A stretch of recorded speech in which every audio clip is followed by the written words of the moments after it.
Parating na yung taxi na maghahatid sa atin sa airport. Sure ka bang wala ka nakalimutan?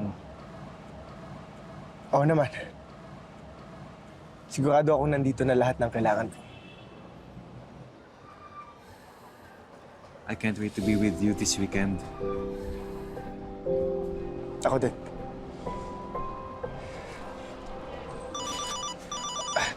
Teka lang ha. Hello? Ano? Sige. Hintayin mo ako dyan, ha? Bakit, Joseph? Sorry. Hahabol na lang ako sa'yo. Ano? Pasensya na, may emergency. Ano emergency? Pasensya na. Mamaya na ako magpapaliwanag. Ha? Ikaw na bahala dyan, ha? Joseph!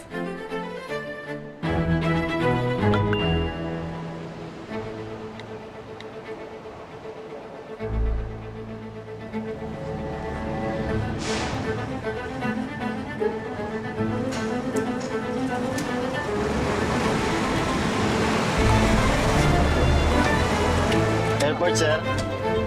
Hindi na. Patulong naman sa gamit, oh. Okay, sir.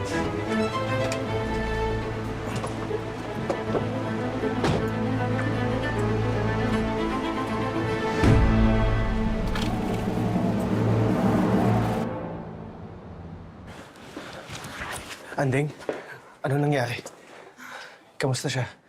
Sabi ng teacher na nakikipaglaro siya sa mga klase niya eh. Tapos, bigla na lang daw sumakit yung dibdib. Anong lagay niya ngayon? Hinihintay ko pa. Ibang doktor yung to-check ng test eh. Naka-off duty daw kasi si Doc Ronnie. I'm here. Doc! Buti nakarating po kayo. Actually, mayroon akong flight. Paalis sana ako out of town. Pero nung nag-message sa akin yung secretary ko, I couldn't leave my patient knowing na kailangan niya ako. Doc, si... Joseph.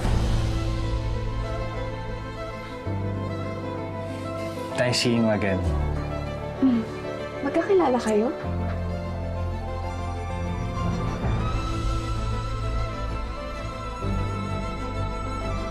Yes.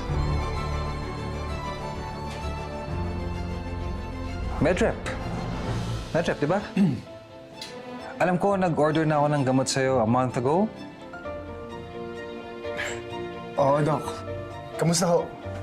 Okay naman. Meron ka bang mga bagong gamot na may-recommend? Alam mo, marami nang kasing pasyente ngayon ng sumasakit ang puso. Doc, kamusta po kayong diagnosis ni Kenneth? Well, his EKG results are stable. Unfortunately, kailangan natin siyang i-admit para ma-monitor siya maigi. Doc, bakit kailangan natin siya i-confine kung okay naman yung results niya? May problema po ba? Andrea, kalma ka lang. May episode dati si Kenneth na ganyan, di ba? We just have to make sure na he's responding well sa medicine bago natin siya i-release. Okay?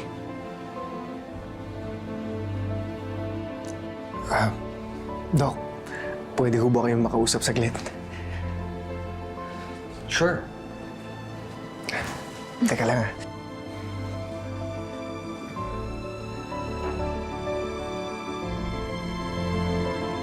Matagal ko nang alam. Bakit hindi mo sinabi? Ano? Pag-isipan mo nga yung sinasabi mo sa akin. Responsibilidad ko bang sabihin sa'yo na may tinatago ka sa akin? Ronnie, I'm sorry. Umalis ka nang wala man ng paliwanag. Bumalik ako para sa anak ko, Ronnie. Sana naman maintindihan mo yon. Naiintindihan ko ang pag-alala mo kay Kenneth. Pero hindi yung paulit-ulit mong pagsisinungaling. Naghihintay lang naman talaga ako ng tiyempo eh. Para sabihin sa'yo yung tungkol sa amin ni Andrea. Bakit? Anong meron sa inyo? Sinabihan mo ba siyang special siya? Tulad ng sinabi mo sa akin? Ha? Ronnie, Ganito yon. Hiniwalayan niya ako nung nalaman niya nagpapabayad ako noon. At ngayon ko lang din nalaman na may anak pala kami. Kaya gusto ko sana gampanan yung responsibilidad ko bilang ama. Okay? Ngayon kapag nalaman niya may relasyon tayo, baka isipin niya bumalik ako sa buhay na ganun. At mas lalo niyang ilayo sa akin si Kenneth. Kaya please, baka pwedeng sa atin na lang muna to.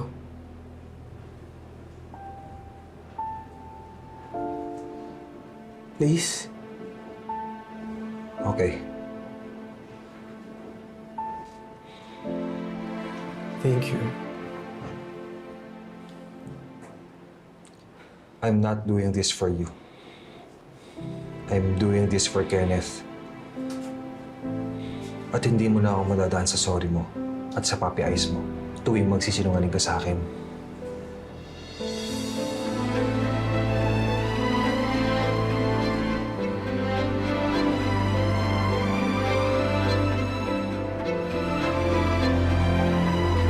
Ronnie.